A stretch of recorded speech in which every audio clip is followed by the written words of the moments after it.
Thanks, Brian.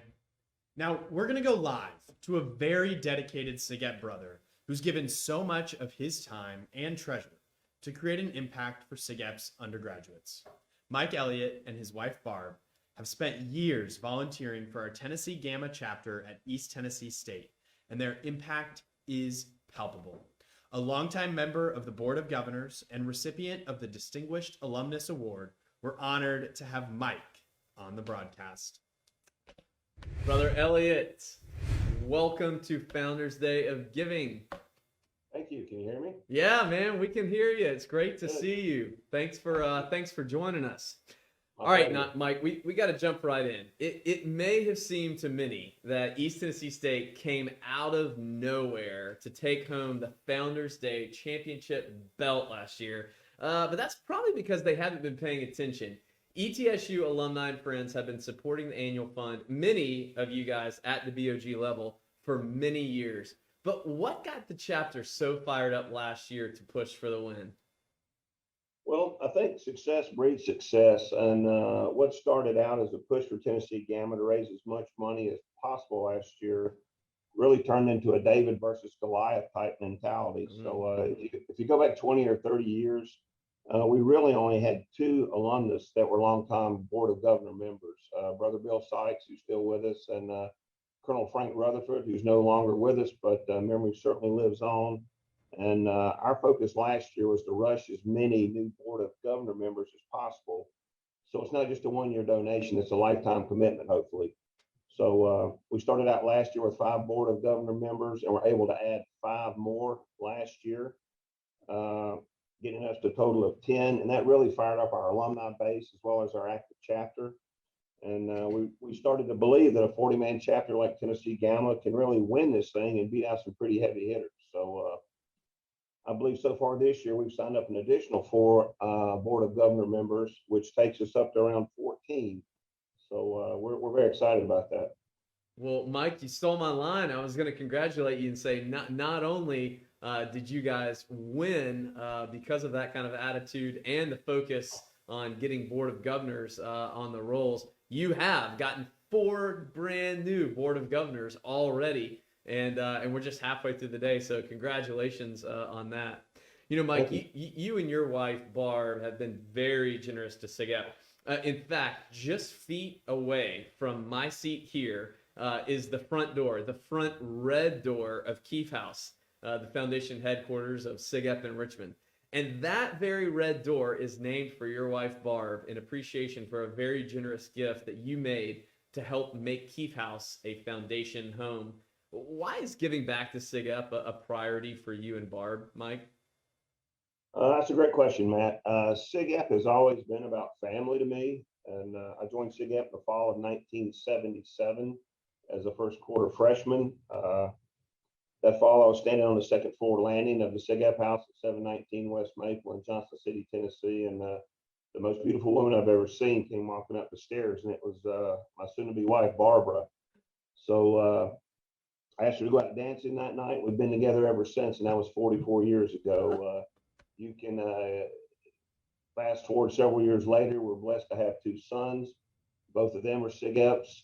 So much of my success in my personal life, as well as my career, can be traced directly back to SIGEP and the life skills and leadership skills I've learned as a brother. So giving back to SIGEP is the very least I can do for all that SIGEP has done for me, my wife, and both of my sons, Aaron and David.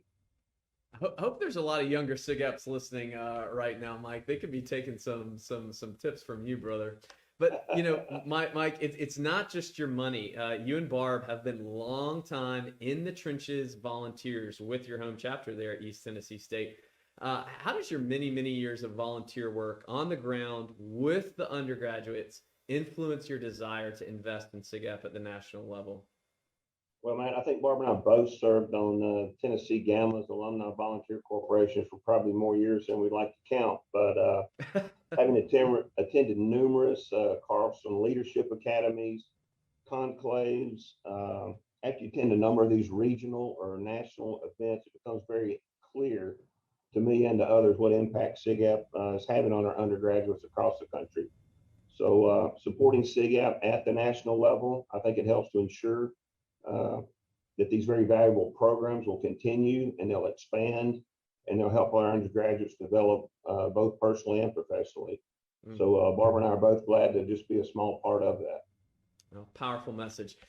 Okay, Mike, yesterday we had past Grand President, your friend Tom Jelke on the broadcast. Now, his chapter finished a brutal second place to ETSU in the Dollar Chapter Challenge last year in an early morning episode that was thrilling down to the last second. Now, you got to tell everybody what happened in the early hours of November 2nd, 2020, and how did it get ETSU over the finish line and in first place? Well, not to give out all the secret sauce, but I actually made a few notes to remember the chronological timeline from last year. But it was a lot of fun. It looked early on like it was going to be a three-horse race between Tennessee Gamma, Florida New, and California Gamma. So around 6 p.m. The final night, Barbara and I decided that Tom Jelke and Scott Carr were both sandbaggers.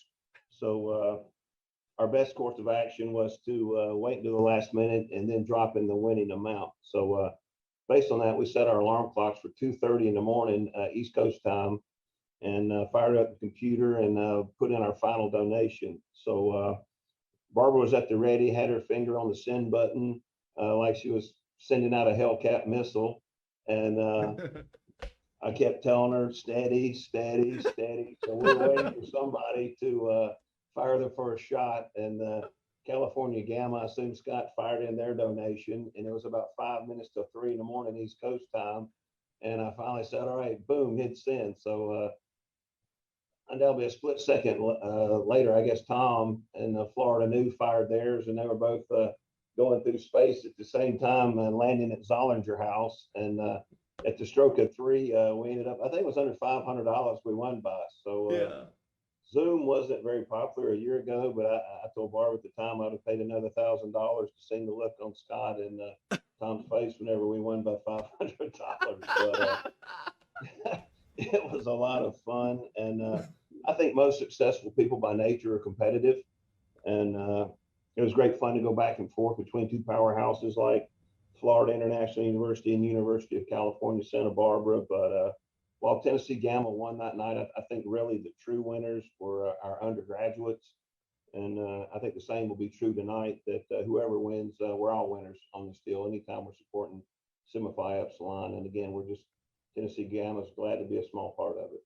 Oh, man. Epic recounting of that story. And, I think I would probably trust Barb on the nuclear button more than most politicians these days. So maybe she's got a future in that too. Any insight, Mike, you want to offer into how badly ETSU wants to bring the belt home again this year? Oh, we definitely want to win it. I just hope I haven't brought a knife to a gunfight this year. So there's some big players out there, and I know there's some sandbagging going on. So we'll see how this thing plays out. We will. We will. Be a small part of it. We will. Mike, you've been so generous to give up a part of your day there in the office. But before I let you go, we got to have a little baseball chatter. Now, unfortunately for Braves fans like you and me and Georgia guys, our boys failed to clinch last night, and now we're going to have to make the trek back to Houston to face a home crowd to get this thing done. On yesterday's broadcast, past Grand President Jelke predicted Braves in 7. You think it comes down to the wire, or can we take care of business tomorrow night? I'm going Braves in 6. I don't think my heart can stand Braves in 7. So, I'd like to let's end it tomorrow night. Well, I like it, and a great stat. No team has clinched at home since 2013, Mike. So that's a good omen for us. I'll take that. Yeah, I will too. Brother Mike Elliot from our East Tennessee State chapter, reigning champion of the championship belt dollar challenge. Thanks so much for being with us, brother, and thank you for everything you do for SIGAP. Thank you, and go Bucks and Godspeed. Thanks so much.